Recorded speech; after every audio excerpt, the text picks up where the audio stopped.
Hello, everyone, and welcome to Prove It To Me. I'm your host, Dr. Matt Law. Yes, we are right back to it after that hiatus, and I don't want to waste a second getting to our guest today. I will tell you this is one of a couple of interviews I have lined up over the next few weeks, so the good news is that you won't have to listen to just me for a while. Although, I do have to say, some folks have sent me some really juicy studies to dig into, and I promise I will get to those. Spoiler alert, they are not at all as impactful as they've been made out to be. I may even get the chance to disparage a certain technical university out of Boston for a little bit of overblown fuss about an extremely limited study, but that is the fun of this podcast after all. Anyway, my guest today is an internationally recognized world-leading academic in the field of construction safety. A chartered builder and a chartered building engineer, she has over 10 years' experience working on UK construction job sites, with over another 10 working as an academic in UK universities. Her last role in the UK was as a professor of construction sociology, and she moved to the US in 2022 to continue her work in the science of construction safety. She is currently joint coordinator of the International CIB Research Commission W099 Worker Health, Safety, and Wellbeing in Construction, and has presented her work to academic and industry audiences around the world. Please welcome Dr. Fred Sherratt.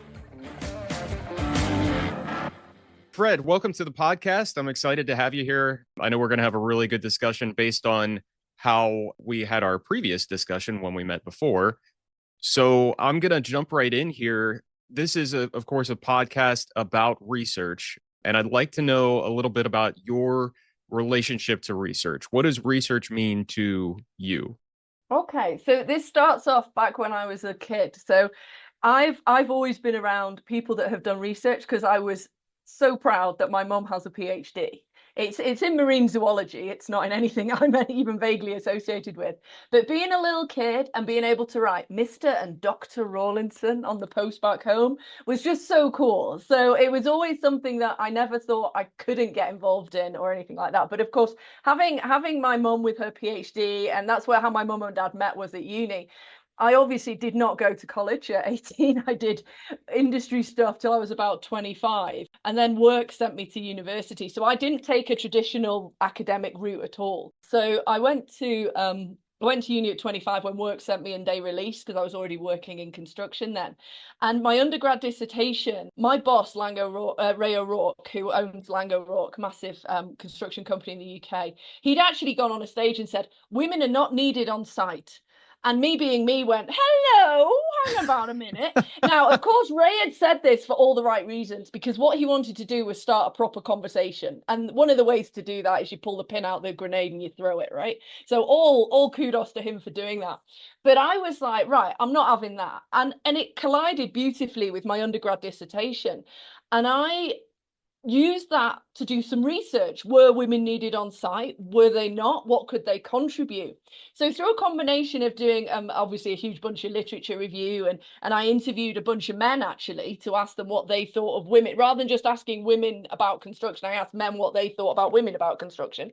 And it came out with some really quite cool arguments. Certainly it fed into safety becoming my thing, because the more women you have on site, it alters expectations around physical labor and things like that. So you can then make the case that that would improve health and safety for everybody and stuff like that. So I really enjoyed being able to kind of answer my boss's kind of dramatic statement in a way that was actually grounded in validity, reliability, and generalizability, which of course underpins all research. And it was actually in the Viva for that undergrad dissertation that I'd made a throwaway comment about safety culture, and that's when my uni went, "Oh, you can do that next, we'll part fund you." And Lang O'Rourke, it's actually Paddy O'Rourke, Ray's brother, actually part funded my PhD, because I gave Paddy this dissertation that I'd written that basically slagged off his brother, and Paddy was loving this, God bless him. And so they kind of funded, and it went from there basically. So there you go, a bit of history, but then I didn't kind of leverage that as much as I should until I got to a point where I really wanted to kind of have a good argument with somebody about something, and it was research that enables you to have the data, the facts, the ideas, the theories, the hypotheses that enable you to do that in a robust way. Yeah, absolutely. And thanks for hitting the nail on the head. That's exactly what this podcast has been all about. So you've spent a lot of time, much of your career in the construction industry. Hmm. I started in the construction industry in private sector health and safety. So what does construction mean to you? What does this industry mean for you? The best industry in the world, isn't it? There's nothing you can't do. That's my biggest takeaway. So I started as a secretary because obviously I'd left school and hadn't been to college and was just trying to find an hourly paid temp job. And that's what I did. And they sent me to a load of job sites. And I couldn't believe my luck. This is a space where you can just be you. You can be pretty loud. You can have lots of cups of tea. You get a bacon sandwich on a Friday morning. You get to play with massive bits of kit. You get to go up tower cranes and look down massive excavation. It's just wonderful. And the people, I absolutely adored the people. They were loud, they were unapologetic. There's a lot of laughter, there's a lot of shouting, there's usually somebody singing really badly. It's just a wonderful, chaotic, messy place. And I absolutely, it certainly ain't boring. I'll grant you that. And I read that, Mm, so there's that aspect. But the other thing is there isn't anything we can't do. And that attitude is often the downfall for construction safety, of course. It's the workarounds, it's the fixes, it's the ways that we can come together. You're changing the world, literally. I mean, I get to cruise past buildings in Manchester in England where I was working and go, oh, I built that. Yeah, of course I did all on my own. But it's just the massive sense of pride and achievement that you are actually making a positive difference in reality. But I love everything about it, and it's an industry in which folks that maybe don't fall into kind of traditional routes, like, I mean, I didn't go to college when I was 18 because I would have really made a big mess of that. But for people who couldn't get on with school, who couldn't get on with these other things, there's opportunities for you to be amazing and be awesome in ways that people that spend their lives behind a computer just can't do. And it valorizes everybody. Everybody's work has a real good value in construction. there's something you said in there, and I'm Hmm. going to take us off script here for just a Sure. second because you mentioned the workarounds, and Hmm. the ingenuity that happens in Yeah. construction can often be the bane of Yeah. construction safety, but it can also be at a really positive core of Yes. construction Yeah. safety as well. Hmm. I know those are observations that I made. Hmm. Um, is that kind of been your experience as well? Absolutely, absolutely. So I mean, the fact that we do these workarounds, that you are on site coming up with these, like the amount of initiative, innovation that happens is phenomenal. That's what makes most of the stuff get built as well, by the way. It isn't that we only deviate and things go wrong. It's the deviation that makes that happen. And this means that I have to send you another paper that I wrote. So I pulled on a little thread of high reliability organizations into something called situational self-organizing. So that's an aspect of HRO theory that I thought had great potential in construction, because the way the construction industry is sort of set out, you get given your task, but how you do it in terms of the gang or the supervisory area or the crew is really up to them. So there is a requirement for some initiative and some kind of self-management. But I mean, the thing that always struck me was workers don't want to get hurt. It's to do with competing pressures and where things are coming from.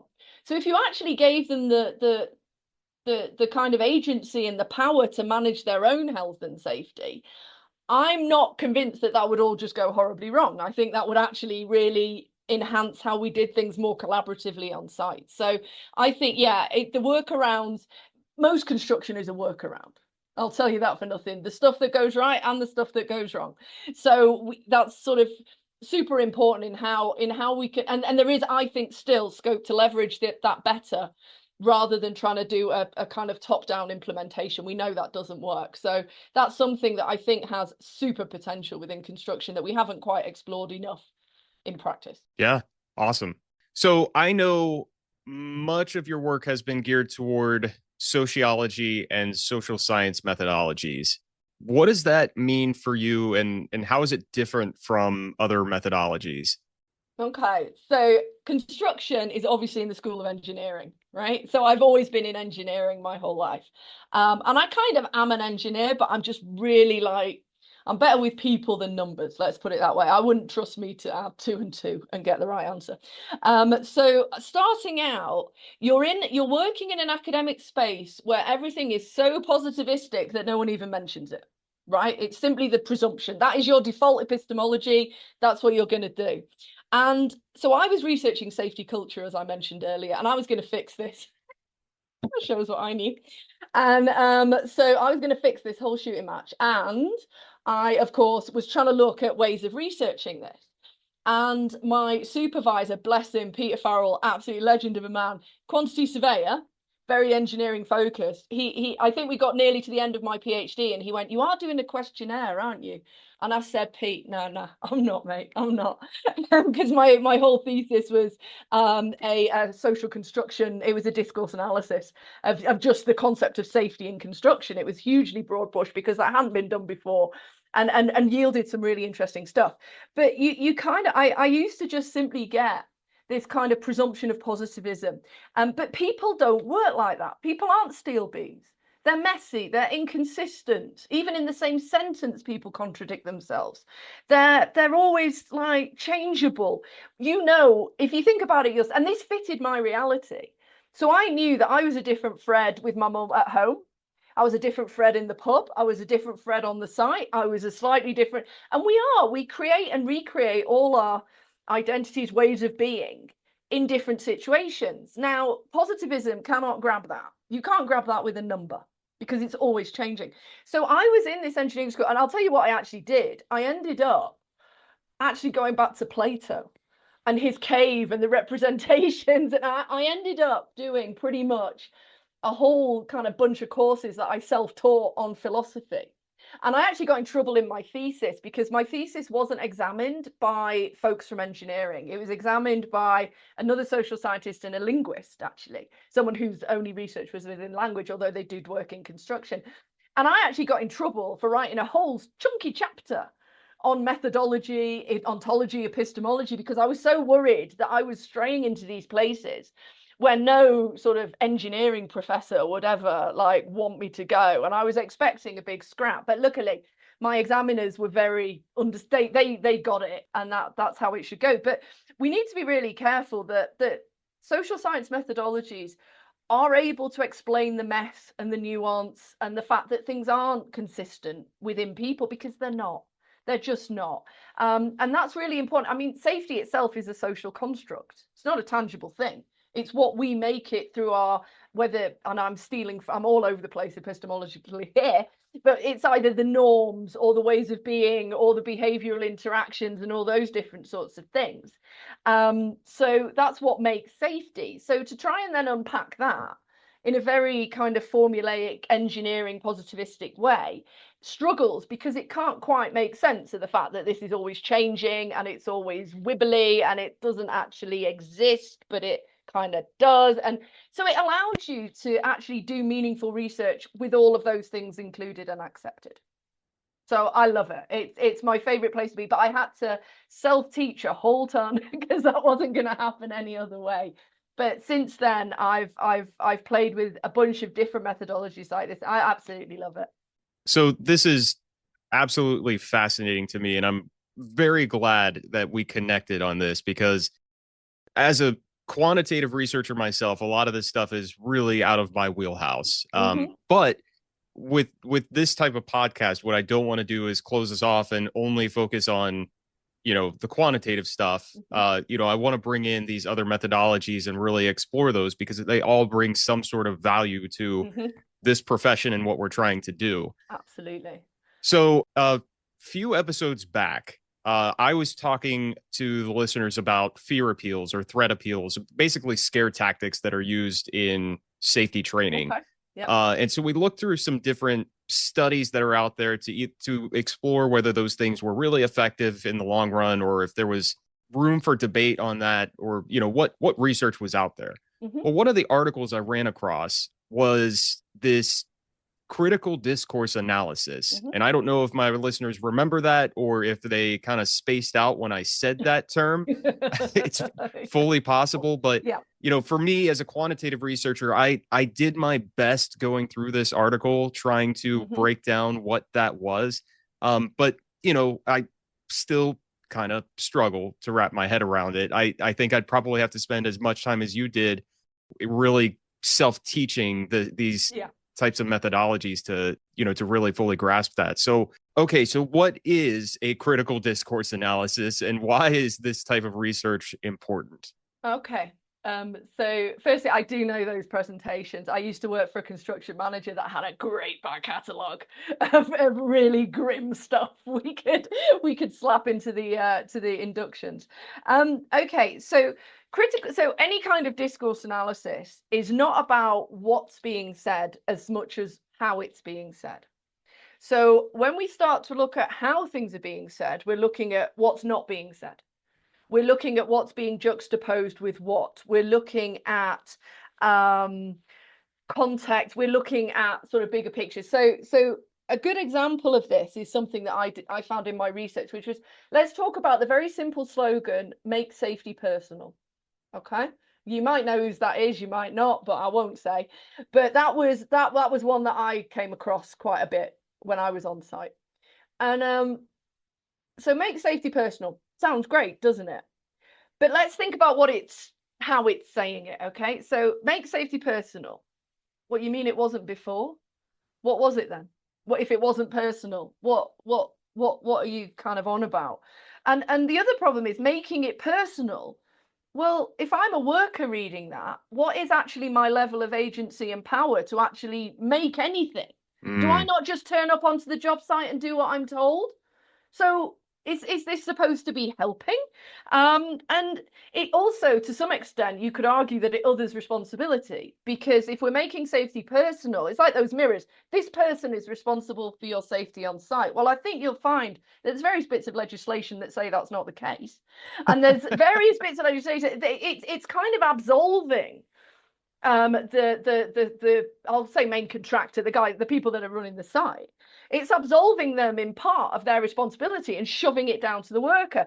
And the workers know this, by the way. This isn't, I mean, discourse analysis isn't some magical ethereal thing that you have to have like all these qualifications to understand. Some of the people that understand discourse and critical discourse analysis is particularly where you are looking at structures of agency and power. But by the way, so if you're and it's taking that stance explicitly. So we're totally away from that quantitative wheelhouse of objectivity and bias and things like, forget all of that. You're not going to get away from it. So what the CDA does is actually enable you to incorporate it as long as you include your own levels of reflexivity. So I've never hid that I was a superintendent and I care most about workers. So you're not going to find my work trying to justify using a phrase like that, because the analysis tells me that this is actually this is about othering. It's about undermining actual agency of the people that you're trying to argue it with. And it can ultimately lead to resentment and disengagement. And I've seen that happen a bunch. I was a superintendent for a long time. We had incident injury free, which led into a big part of zero work. We've had all sorts of things. But so those three little words are saying a hell of a lot more than three little words. So does that help as an example, Matt? it does, yeah. And I probably, I still think for me, it'll take a while to really get a hold of that. But it sounds it's super important. Okay, in the discourse around safety, there are a lot of terms I think that we use like that, like make safety personal. Probably things that we've heard a dozen times over, and they get used and frankly abused a lot of the time. So being able to look at that stuff in a different light, in a more all right, maybe here's what I'm thinking.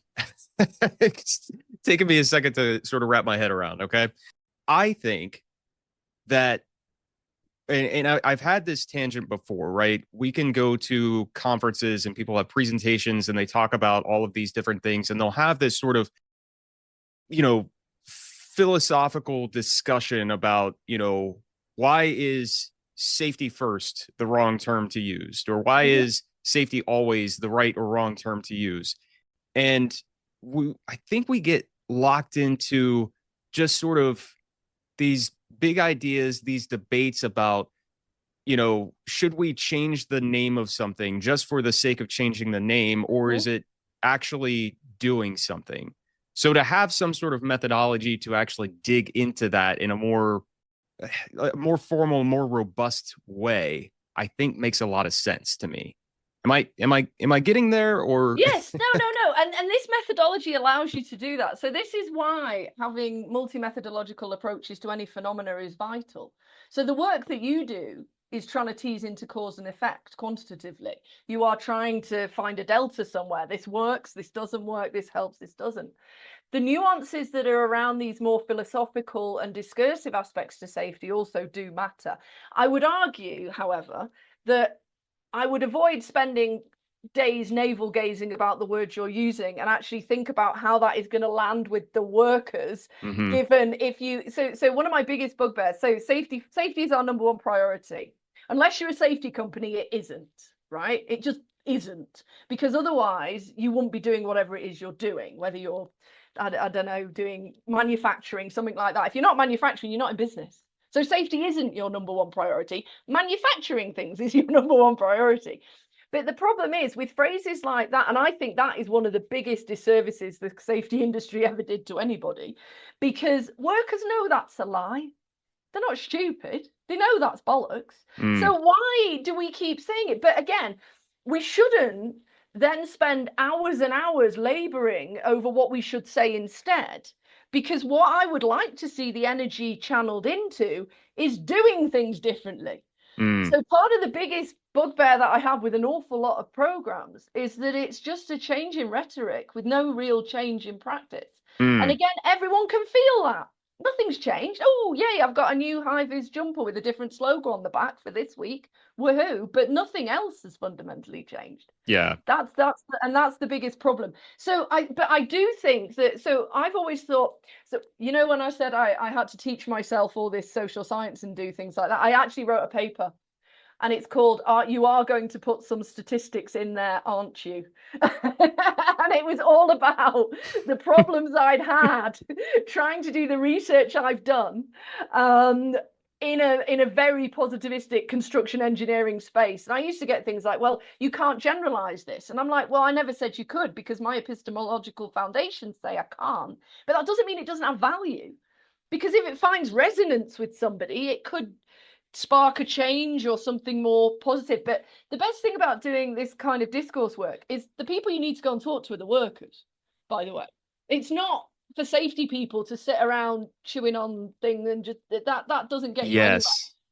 And again, if you analyze how the workers are talking discursively rather than just say a safety climate, so I think this is right, that's not what you want to do. What you want to do is actually talk to them and see what they are juxtaposing with what are they not saying, what are they saying, what are they nearly everyone will, if you ask anybody about a safety program, they will nearly always say, oh, it's really good.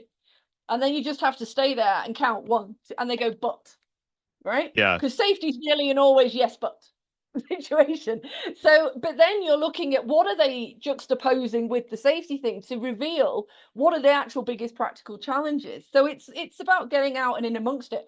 But these different methodologies, I've always felt a bit persecuted, because I've always get picked on for being not generalizable and there aren't any numbers. But I would say that the numbers stuff has loads of good value. If we can actually look at safety as something, and I always see it as looking at things through, I always imagine it like a crystal, one of them big sparkly cheesy crystals, and we're all just looking through a different facet, but put them all together and you get the whole thing. That's kind of my approach to it. Yeah, no, okay. So now I think I'm really picking this up, and I think it's actually touching on a few of the pet peeves that I have personally in this profession. I think number one is when we as safety professionals have this tendency, right, to silo ourselves in these discussions without really taking full account of the worker. Now, I don't think that's the intention. It's just what sort of happens when we start to really get in these debates and conversations. And we'll, I think probably the other pet peeve I have is, changing the name of something just for the sake of changing the name and not really delivering any action to it. My listeners have heard me say, well, near miss, near hit, who really gives a shit? That's how I put it, right? Okay with that. It's so stupid, but it's again, one of those things that really gets on me. But and then the last thing I think that's a pet peeve here is when we have these deep conversations and we think we're really moving the needle, but we deliver absolutely no action items for either ourselves or for the workers to really take this further, to take this the step it needs to go to make any really impact on what we're trying to do. So yeah, I think this is this is really important work, and especially digging into the discourse around the workers. So exactly. I mean, I think I've been very lucky because I came up on the girls' version of the tools, if you want to call it. I was always out on site as a superintendent. I was never a project manager. I still don't own a suit and never want to. So it's something that I've always been much more comfortable talking to those people. But the problem with safety siloing, which is a point you made that I think is really important, is that safety is a consequence of all the other operational functions of any business or organization. So how you're trying to other it, and I mean loads of other stuff. If you notice, everything gets othered other than production. I mean, how many people do we know who are HSWEQ in their job title? Let's put all the stuff that doesn't make us any money into a big blob and then make someone do it as their job. I mean, seriously? But we do. So anyway. Yeah. Absolutely. I think we could probably talk the whole rest of the episode about this, and this is just a really good discussion. But I do want to move on to a couple of the other questions that we have here. So, okay, so when we talked before, you had mentioned the zero paradox. So can you tell me a little bit more about that? So again, the zero work started when I was still on site. And we got incident and injury free, which was an American initiative that Lang O'Rourke were implementing on the UK construction sites. And firstly, this was fascinating to me because it was really obvious, because I've lived here now for 3.5 years. I've been in the US. We're totally different countries. I mean, the shared language, but everything else, no. So I found it really quite interesting to be sat with all my steel fixers in the training. And they're all talking about your feelings. Now, I don't know if you knew any English blokes that did steel fixing in the 90s, but they did not want to talk about their feelings. So so firstly, there's a kind of culture mismatch. So anyway, so we get incident injury free, and it's all about trying to get to zero incidents. And everyone, like every slogan that we've talked about already, okay, all right, we're going to do this. Has anything else changed? Nope. But we're going for incident and injury free. Well, you talk to construction workers in the field and they're like, well, it's a great idea, but it's not going to happen unless we do something else. So what I was keen to do, the very first paper I wrote was in 2013 on this one, so that shows you how old I am. And I just thought, right, I'm going to have a look at this. So I did a critical discourse analysis. I spoke to workers. I looked at all the documentation that had been produced, all the stickers, the hoarding posters, all this kind of thing. And it was super interesting because what it actually showed was that there's two types of zero. There's the one that corporate think you can have. The C-suite think that you can actually get to zero, and this is going to work in this messy reality that we have. Whereas the workers are like, we've got a messy reality, we're not going to get there, but we still want to kind of aim for it. We want that to be our castle in the sky because it gives us a bit of hope for the future, but we don't think it's going to happen in our day and age, if you kind of get me. So it brought up loads of different interesting narratives about it. Also, there's other problems such as, well, if we have one accident, has that ruined it? Zero from when? The very first one, zero harm, that was brought in the UK, they actually had a strapline of by 2012.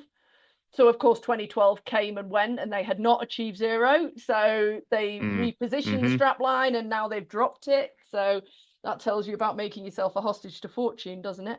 So I did some discursive work on it, and the zero paradox actually comes from the data, the fatality data, serious injury. No, it's the fatality data from the UK over a period of 5 years. And the paradox was that you were actually more likely. Oh no, it was a SIF. Serious injury and fatality. You were more likely to have a serious injury and fatality on a site that was doing a zero program than one that wasn't.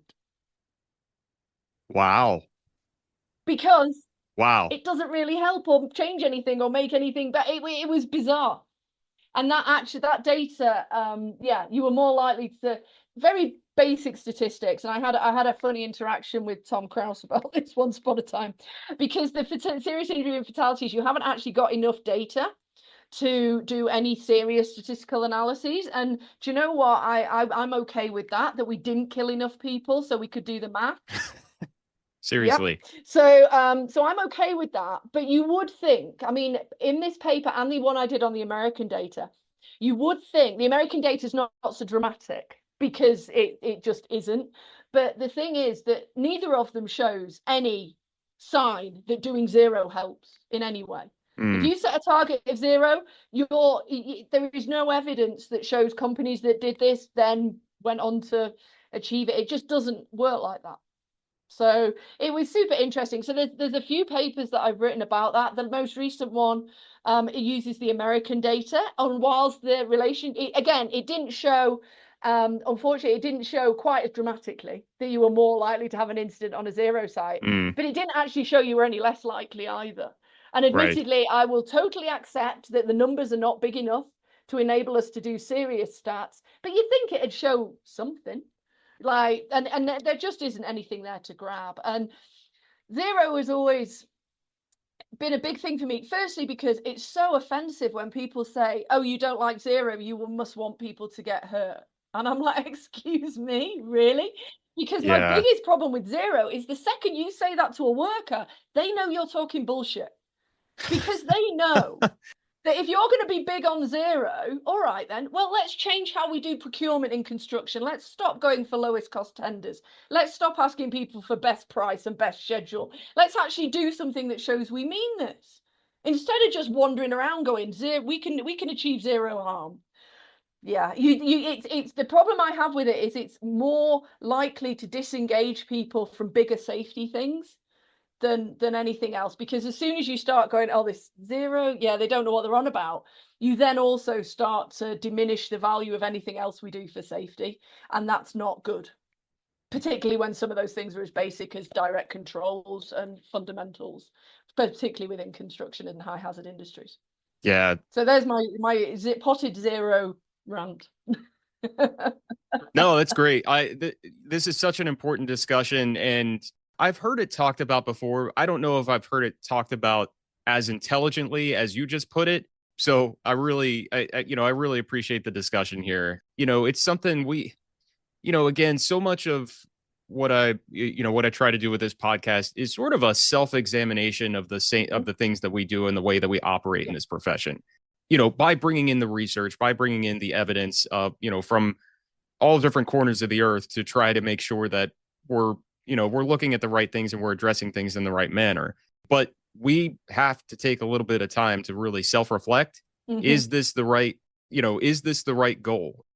By setting a goal like this, does it actually push us in the right direction, or are we just sort of setting a weird goal and not really delivering any actionable items to go along with that? So yeah, it's a really important discussion, and I appreciate you digging into that a little bit. Another very common topic, and I know this came up in our previous discussion as well, another very common topic that I see discussed in the safety profession is this idea of building a business case for safety, and especially aligning such a business case with corporate initiatives like corporate social responsibility and environmental, social, and governance. Can we talk a little bit about some of the work you've done on this topic? Okay. Yeah, so I have got a paper to share on this, which I'm not sure quite how it's going to land, but let me go into it. Okay. So first and foremost, we all want there to be the moral, we want to be able to make a business case for safety, right? All of us in our hearts wants to be able to do this, but that doesn't always make it possible. And nice guys don't always win. Because if we look at sort of how various big organizations have behaved in various other fields, well, BP are doing all right, aren't they? And I'm going to leave that there. But so we do want this to happen. But unfortunately, the second we step in to any kind of economic context around capitalism, neoliberalism, the valorization of profit over everything else, which is what we have in the West and which is currently now exploding everywhere else, unfortunately, that within this particular system, work is going to hurt unless we change how we're doing it. If we are going to try and make a business case within the current economic climate, we're going to struggle, because, as I said earlier, it's not necessarily what happens on the site. And I'll take this straight back to construction, if that's okay. What we're trying to mess with that matters there is all the upstream stuff, the blunt end stuff, the stuff that I've just mentioned. Your procurement system probably has more influence on the safety of your workers than anything else. But we're not going to touch that, because that's going to make us uncompetitive, and that's going to challenge the business, because safety isn't our number one priority. Doing business in the business that we're doing is. So we really tend to sort of not dig into this sort of too much. And yeah, if you look at how construction workers work, so they come onto site and they give their labor for money. Okay, so this is kind of how this works, right? That's capitalism. The workers become part of the means of production. And in doing so, they're not only giving their time, but they're giving their blood, sweat, and tears, let's call it that. So their health is going to get diminished by what we do because of the ways we are still doing it. So a bricklayer is kind of inevitably going to get musculoskeletal issues, lower back issues, because of how you lay bricks. You twist. That's how you do it. Sure. It's baked in to the actual production system. So if that production system is the one that we are going to leverage as a business in order to make profits and remain viable, we need to actually accept that we're actually using our workers up here. So to make a business case from if you protect workers, you're going to make more profit, that doesn't actually always stack up. And we've seen in cases where people have tried to do, I mean, it would do, and I think we're going to touch on this later, because you can do it, but everyone has to agree. It has to be a collective decision. So we have to make a collective decision that we are going to be okay with dropping our profit. I mean, construction profits are tiny anyway, from 4 to 3%, in order to take more time and invest more money in order to keep the workers safe. Now, that works if all the clients agree to it and everyone agrees to it. But as we currently stand, I don't think you can make that case. And I've never actually found any research that has done so. I've seen a lot of research saying we need to make the business case for safety, but you're not going to make a business case for something where it's been othered operationally, as we mentioned earlier. I mean, how are we going to do that justification when that isn't actually our business? But what ESG and corporate social responsibility have done is they have, in part, and I'll stand by this assertion, that what they have done is made it look like we've never cared more, but we haven't actually changed anything. What we've done is create a whole other industry around CSR and ESG, demonstrating what you've done. And it used to drive me up the bloody wall. You get Twitter posts of, oh, our workers are having fruity Fridays because fruit looks pretty and it's brightly coloured and it looks great in kind of posts and things. Whereas what you actually want is a better dust suppression system. But dust suppression is not sexy, and it doesn't look good in a picture because you can't even see anyone's face because they're covered in a big mat. You can't see their big grin as they're eating an apple, which is not going to do them any good if they've got a humper roll of vinyl up 4 flights of stairs. You try doing that on an apple when what you actually need is a cooked breakfast, right? So it's interesting. And if we think about how occupational health safety management actually came to be, I'm afraid that's built on the bodies of a lot of dead workers, actually. There was never an imperative for a business case for safety. There was marches in the UK when the Factories Acts first came out in the early 1800s to actually get some legislation in place. And of course, all the politicians in the UK at the time were the people who owned the factories and really didn't want to have to do this because there isn't a business case. What they wanted to do was keep their businesses operating as profitably as possible. And it took an awful amount of effort to get us to even simply have legislation to enable this to happen. So why we suddenly we really want it to be true, but in the way that we have organized the way the world works, I'm not convinced that that can actually be achieved. Okay, interesting. But if we own up to that, that's fine. Yeah. Why can't we just be honest? If we were honest with our workers and stop saying bollocks like safety's our number one priority, we're probably going to get a lot more traction. We could work with the workers who do this stuff every day to actually try and design out modes of production that are actually damaging to their work, their health. We don't have to do things this way just because we always have. But there seems to be a lot less appetite for going into how do we cast concrete walls? How do we fly shutters? How do we tie rebar? Than there is in let's produce a lovely shiny ESG report that shows all the wonderful things we've done that haven't actually shifted the dial fundamentally at all. Yeah. There's, gosh, I wish there were more folks looking at it in such a critical way, and even doing more of the research to bring some of these things to light. I know of a couple folks. There's room to examine these things a little bit more critically. It's not all sunshine and butterflies and rainbows. There's in some cases there's a real purpose behind it, but the execution is flawed. And that's really where we're struggling right now. And until we get to a more, I don't know, standardized, measured way of doing these things, we have to be able to self-examine on those things. Yeah, I would agree. I mean, it's interesting. Anybody that's doing safety and doesn't also do economics, politics, and power, I'm not sure what you're doing. I mean, those are the only three topics worthy of conversation, really, aren't they? Fair. But those are what shapes our world. And you can't say, you mentioned previously the siloing and the othering of safety, which is one of our biggest problems. Because we do need to get into the commercial aspects of work. We do need to get into the operational aspects of work. We can't just retrofit ourselves around it. We ought to be in there making a whole bunch of noise, trying to actually change fundamentally. I mean, we hear an awful lot about systemic safety and things like that, and context drives behavior. Yeah, it does. So let's change the context. Rather than just sitting there cheering ourselves up with how you respond matters. I mean, these things are easy to say. They're really hard to do. So even if we're accepting context drives behavior, and that lets us look at safety culture or however we want to spin that, the brave people will actually just forget the rest of it. Just get into your context. Yeah. See what that is doing that is damaging and causing problems for safety. And you'd probably do a million times more impactful work than tweaking around the edges of what can we staple on that looks pretty in a brochure at the end of every year. Yeah. I'm a cynical witch, aren't I? No, it's perfectly fine. Honestly, these are things that drive me on tangents all day, right? Because you said the context drives behavior. It's been interesting to watch the safety profession evolve as it has.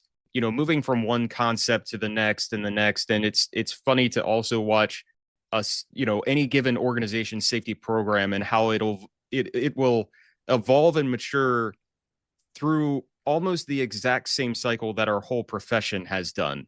Sort of like starting with the compliance and then suddenly discovering behavioral based safety. And that's the way we're going to go right now. And then we're not really figuring, that's not really working for us. We're going to go to this HOP thing. Let's do HOP now. And then let's do SIF, right? So if you watch the evolution of a safety program, it's really interesting to see how it mirrors, how we've evolved as a profession.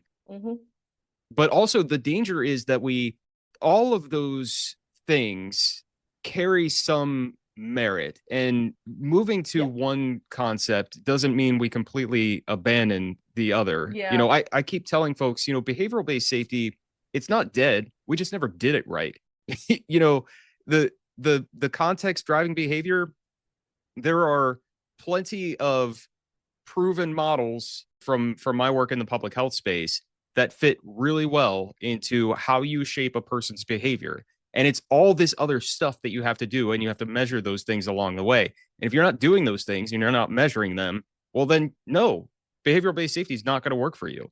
Yeah, I think the how you're doing it matters. So I think there's two things I'd like to add there. Firstly, two things can work at the same time. Two things can be true. And we live in a world where social media has polarized. You're either one or the other. You're either right or wrong. Something has to happen. I mean, it struck me since moving here that in America, in a team sports, somebody has to win and somebody has to lose. right? In the UK, we can have a cricket match that lasts 5 days, and at the end of it, nobody wins. It's not even a draw. Mm-hmm. It's just nobody wins, right? We could spend 5 days on a sport that nothing happens. But this has been, it's either or, and it doesn't have to be either or. Yeah. It really doesn't. There isn't a winner or a loser. And as you say, certain elements in behavioral based safety can work super well in fixed set environment. It doesn't work on construction because if you're not changing the environment, you're not making any money. So Mm-hmm. it's much harder to manage. And I can understand why folks kind of didn't do that. But in various other industrial high hazard settings, I can see it working super well. And I think there's also, to some extent, a correlation. And this might, I mean, this might not do me any favors in the long run. There is a correlation between what happens to be the kind of latest thing and how much it actually costs to implement. So psychological safety, okay. How much does that cost to do other than everyone just goes, oh, you can trust us and you can talk and everybody can do this? I mean, that's cheap as chips. Mm-hmm. To actually then undo a practical production system and redo it so it's safer, that costs money. Mm-hmm. So there is a lot of, and I'm not talking about the money about having to do all the training courses and putting everybody through that, but look at what it actually means for kind of CapEx and things like that and what you're doing and a lot of things. I mean, I would put SIF in a bubble because I think SIF is actually something that sits above everything. If we can stop killing people, that would be real nice, and then we can look at everything else. I'm totally here for that. But the some of the other elements I can see are particularly attractive because of the amount of energy and effort that they would require for implementation. And again, that's the cynicism popping out again. Perfectly fine. Perfectly fine. Good. Thank you. Yeah. Yeah, cynicism is definitely appreciated on this podcast. Okay, so I do want to talk a little bit about your work. So I want to start with something that you mentioned in our previous conversation. You have a book called Unpacking Construction Site Safety. What is this book about and why should folks consider picking it up? Okay, so this book is kind of my greatest hits of safety because I kind of fell out with it for a little bit back in the day because I got tired of saying time and money. So the pieces of research I was doing kept coming to the same kind of conclusions, as it were, and I was getting a bit hoarse shouting that at people perpetually. So this book is actually it's a culmination of all the discursive work that I had done around safety in construction.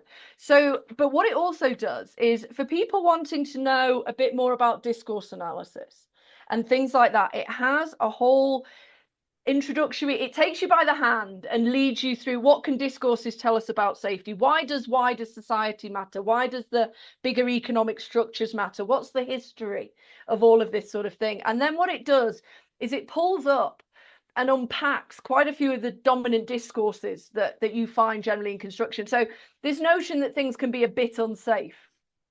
So that's really unhelpful if you're trying to do a checklist or an audit. It's either safe or not. We only talk in binary. Safety isn't binary. It's a million shades of grey. Took me plant out there. It's a million shades of grey, right? It's not one or the other. And things do get a little bit unsafe. And that's how workers talk about it and understand it. So straight away, that's suggesting that the lexicon that we're using as safety professionals is not actually fitting with reality at all. So there's a thing you ought to kind of be. So it's insights like that that discursive analysis can really bring to the fore. So there's chapters in here about engagement and enforcement. We've had a big thing about worker engagement, right? We want to get the workers on side, get them invested. Let's make safety personal. Don't forget that. So we're trying to get the workers engaged. But what I found was quite a lot of the ways in which we try to do that. All we're doing is wrapping the language of enforcement in engagement, and there isn't really any meaningful engagement happening again. It again turns in to this linguistic kind of spectre that's trying to make something feel a lot more cuddly than it actually is. And interestingly, within that discourse, certainly in construction, because in construction, as we discussed, loads of it's workarounds. You can't do half the work as planned. I mean, I was a co-author on a great paper at a conference a while back called "You Couldn't Finish the Job Without Breaking the Rules," which Mm-hmm. you quite often can't in construction. If you were going to adhere to every single safety rule that was going, you would not get anything done. So the workers actually need a level of enforcement in order to keep them on the right track, because they know that the supervisors know that they're going to have to do something that isn't quite by the book in order to get the job done. That's your blue line, black line workers, planned workers done. But they need that kind of formal structure in order to legitimize and pull them back into where they know they ought to be but aren't, because you can't actually do that. So again, this is the messiness of reality. But we're kidding ourselves if it's anything other than this. So it's the engagement enforcement discourse. I think I that's been published in Construction Management Economics, the journal, as well. But that is, to me, fascinating in how we are messing with these two areas, but also how the workforce actually appreciate being involved in those two very different ways, and to what extent, and how that could find optimum fit in terms of making a construction site better. There's also a bit about zero in here, because of course there is. And then the other thing to note for those who are super interested in safety culture is that there is the way that discourses work. Discourses are key building blocks of a wider culture. So even though I would still argue to this day you can't measure safety culture, what you can do is get some insights and illumination into how it is emerging, evolving, perpetuating, existing within a certain space through the dominant discourses that you find there when talking about a specific phenomenon. So if you actually want to know what your safety culture is on a job site, in a crew, in a company, I can go talk to, you can use discourse analysis through talking to people, looking at documents, images, signage, all of those elements combined, drawing out those discourses. And then you're able to say, well, actually, you're actually shaped by, there is this predominance of enforcement over engagement, which is annoying your workers. Maybe shift that up a little bit. It can give you better insights, and certainly more nuanced and subtle insights than any paper climate survey ever could. So anyway, so the book, I highly recommend it. I think it's cheaper than it was when it first came out, because it is an academic text, but it does fairly bob along. I do enjoy writing, so I get a few compliments on that. But it's quite interesting, and it does set out kind of how we can look at things in a different way within safety. So fill your boots. And can I just say that this cover design is actually my husband's photography, but he didn't get a credit. He never got a credit in the end on the back of the book. So I just want to give him a little shout out, even though it's an amalgamation of 3 different buildings in Manchester. That's why it's all a bit damp and rainy. But there awesome. you go. Very cool. Well, I'm gonna put a link to. I think you sent me a link to the book, so I'm gonna make sure that's included in the episode notes, along with some of the other things that you shared. So, and I think a lot of this conversation leads us to this next question, which is about straight talk safety. So, can you tell me a little bit about that? Okay, well, yeah. So I'm no longer, well, she says, hopefully I will soon be reaffiliated with the university, because obviously I was a full professor back in the day in the UK. So I'm playing with that at the minute. But in the meantime, what I've done is I've set up my own consultancy in order to try and keep making a positive difference to construction worker safety. Okay, so there's a variety of things that I want to do. And the other thing that's really important is that I'm hoping to be able to still support a philanthropic aspect of what I do. So I currently lead the international research group for the CIB on construction worker health, safety and wellbeing. It's Commission W099 that I look after. And that obviously has conferences and things that I would want to be able to continue to do and provide leadership to that group. It's one of the funnest things I get to do, and I really want to keep that going. But what I'm trying to do with Straight Talk Safety is actually really start to work with companies to dig into these complicated bits. I don't think there's a particular sort of way that that's being done at the moment. but also you could to get people to come in, and something I do offer is facilitation. Your safety people know what they want to do, and they have been out there in the workers. They kind of, but it needs teasing out. And I'm very, very good at teasing out in terms of talking to people, getting things going, helping walk people through analysis of things, member checking with the people who are actually in the organization. So it's not a traditional safety consultancy. I haven't got any courses and things like that. But what it is a very bespoke and tailored way that I can help you understand, learn more about how safety works in your organization in a way that enables you to bring real meaningful change. Rather than, I certainly am agnostic in everything. We've talked over elements of behavior-based safety, HOP, psych safety, all these other elements. I'm not again any of them, but it's how they operate within your particular safety space. And I'd love to get in amongst some interesting companies and job sites to find out how that works. But I think that the value in the insights that it provides in doing things a different way, I certainly don't have a survey that you can employ that's cheap as chips and easy peasy, because in my mind, I know that that isn't going to really help you move the needle. What is probably a much richer, more invested, take the time to do it. And I'm not in this for the money. I'm in this because this is what has driven me for years and years. You don't get paid much for books, by the way. That was a labor of love. I also do a whole bunch of other things. I review for all sorts of papers. There's a lot that you can do to try and help improve worker safety. Certainly internationally, I collaborate with people all around the world all of the time in these particular subject areas so that we can all learn best what's going on from each other. So it's an interesting venture. I'm optimistic. I'm hoping that it will sort of get some legs and start doing things. But it would be, if you're listening to this and you're curious about what can happen, or you need somebody to make your safety day, away day, absolutely awesome. All this research is just in here, and I can draw on it at will. That's kind of what being a professor is all about. But it's to kind of re-enthuse and re-energize and bring people to the idea that we can make a much better difference. We can do positive things, whether that's through working with people. And you have to co-create this stuff. You have to bring people along with you. There's nobody that I am happier talking to than a whole bunch of construction workers, mainly because then I don't have to mind my P's and Q's so much. And nobody cares that I'm absolutely covered in tattoos.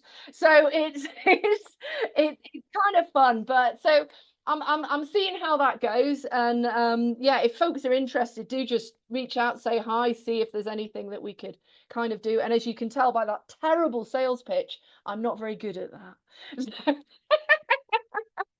I think it was perfectly fine. I'm bought in here. I'm no good at this. You did mention CIB, and I wanted to give you a chance to, elaborate on that shout out if you wanted to, while we still got a couple minutes here. Yeah, just briefly. I mean, CIB is it's actually a construction specific. It's around research and innovation in the built environment, but it has a UN charter. It's a big organization. It has commissions covering all sorts of different things. And myself and my colleague, Professor Billy Hare at Glasgow Cali Uni in Scotland, we joint lead that, and we have done since 2019. We're doing some really, I think, good stuff. We won an award for our leadership, so I'm going to claim that. Awesome. And what we're trying to do at the minute is we have an annual conference every year. And Billy and I, we've adopted Mother Jones's motto. So the motto of our commission is actually remember the dead and fight like hell for the living, because we are all in this game to stop workers getting hurt. And the international reach, I think we've got researchers and academics on every continent except Antarctica. Anyone in Antarctica listening, please reach out. But we are so we're moving our conference to areas where the academics may be more constrained through travel or conference costs. So we had a great conference in West Africa at Noost, University in Kumasi in Ghana, where we were able to get loads of the local academics. And this is where people need to be able to share that knowledge and learn. So we're trying to really take the construction safety research group to different parts of the world where it really, really matters, and how we can help them develop their own. Because just as a coda to that, the Western model of development isn't great. We still kill people all the damn time. And there's nothing more frustrating than seeing people trying to replicate things where I think there is a better option. So it was super fascinating to write a paper with my colleague, Emmanuel Nemo, which is actually about the decolonization of safety and safety research. Because in a lot of post-colonial countries, you find that they are implementing the kind of legacy, still implementing the legacy of their colonial invaders. And what we're finding is that just doesn't have a good fit with the local culture community. And people end up working in cross-cultural challenges where they really shouldn't have to. But we're doing that because of these legacies. So there's all sorts of, on a global scale, I'm really, I try and really help out everywhere possible. And that shows why I'm really bad at making money. Because there's not a lot of cash in that. I totally get that. Yeah, awesome. So there are about a dozen things that I'd still like to talk to you about. And I think we're going to have to save that for another episode. I'd love to have you back on. Absolutely. Oh, that would be wonderful, Matt. I'd love to join you. There's a ton of things to dig into here. Maybe even there's an opportunity if I run into another one of these critical discourse analyses, I'll just bring you on to help me run through that. Sounds good. Sounds good. Yeah, so we'll definitely have a follow-up conversation at some point.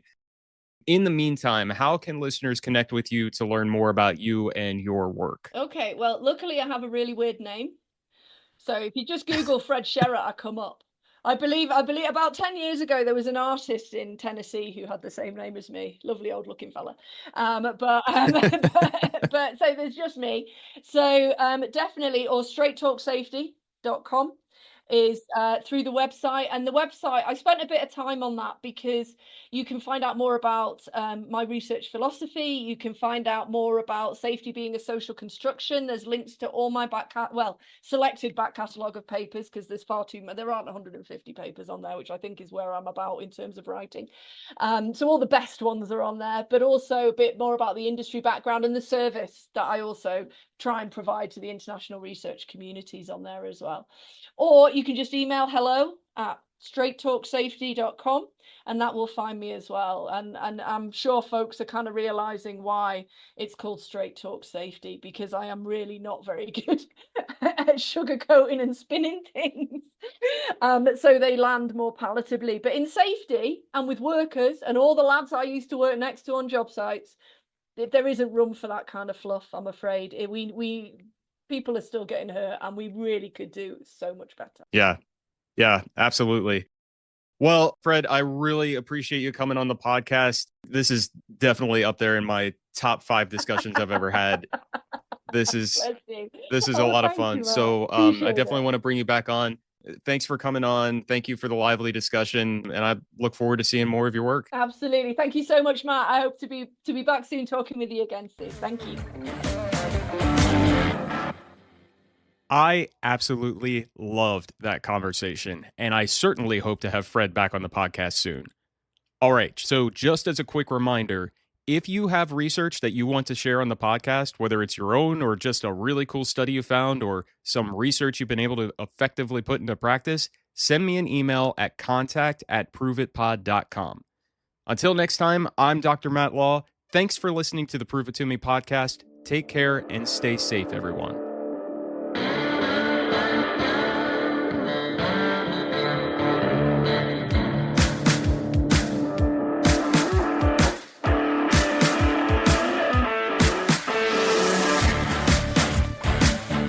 Prove It To Me is produced by me, Matt Law. Original music by Wes London. You can find this podcast on Podbean, Apple Podcasts, Spotify, YouTube, Amazon Music, and iHeartRadio. Like what you've heard so far? Please like, subscribe, and follow wherever you get your podcasts, and leave a 5-star review on Apple Podcasts. Got questions about what we talked about or research that you want to share? Send an email to contact@proveitpod.com. The views and opinions expressed in this podcast are those of the host and its guests and do not necessarily represent the official position, opinion, or strategies of their employers or companies. Examples of research and data analysis discussed within this podcast are only examples. They should not be utilized in the real world as the only solution available, as they are based on very limited, often single use case, and sometimes dated information. Assumptions made within this discussion about research and data analyses are not necessarily representative of the position of the host, the guests, or their employers or companies. No part of this podcast may be reproduced, stored in a retrieval system, or transmitted in any form or by any means, mechanical, electronic, recording, or otherwise, without prior written permission of the creator of the podcast. The presentation of the content by the guests does not necessarily constitute an active endorsement of the content by the host.